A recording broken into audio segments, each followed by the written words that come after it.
This devastated dad accused this shameless mom of sleeping around with all his friends, but when she vehemently denied it, the judge had no choice but to reveal the DNA results. You say after an encounter with your elementary school sweetheart, you ended up pregnant. You say the defendant has gone through great lengths to deny he is the father of your son, Christian. Mr. Stone. Yes, Your Honor. You say Ms. Rogers is promiscuous and it was only a casual fling. You say she has even slept with some of your friends and therefore it is impossible you are the father of her baby. Is that correct? Yes, Your Honor. When I walked into that house, she was at one of my friends' house. And when I walked in, she was already hugged up with one of my friends. I was not hooked up with nobody. When he walked in the door, I was sitting at the table.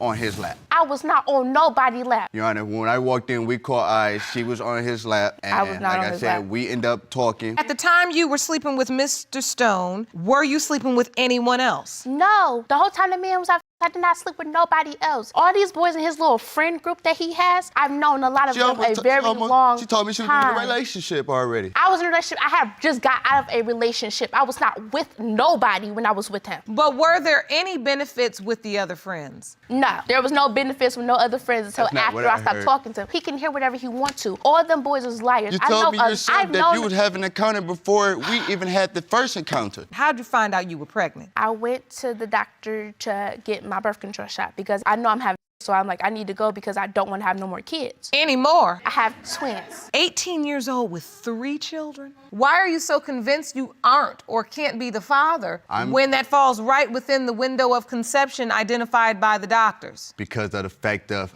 her exact words. You can't tell nobody it's a possibility. Can't do that. So you do know that it's a possibility, you just don't believe it for certain. Deep down inside, I don't think it's my child at all. I have text messages of him saying, I want, what can I get? I'd like to see those. You write back, Mr. Stone, when can I have my baby? So if you didn't think the baby is yours, why are you calling my baby now? Because at this time, I was already attached to the baby, and I told her that. Why? Because I grew up without a father, and I know the predicament that he in, he might grow up what I want, too, and I want like that. Jerome, I'm ready for the results. It has been determined by this court. Mr. Stone, you are not the father.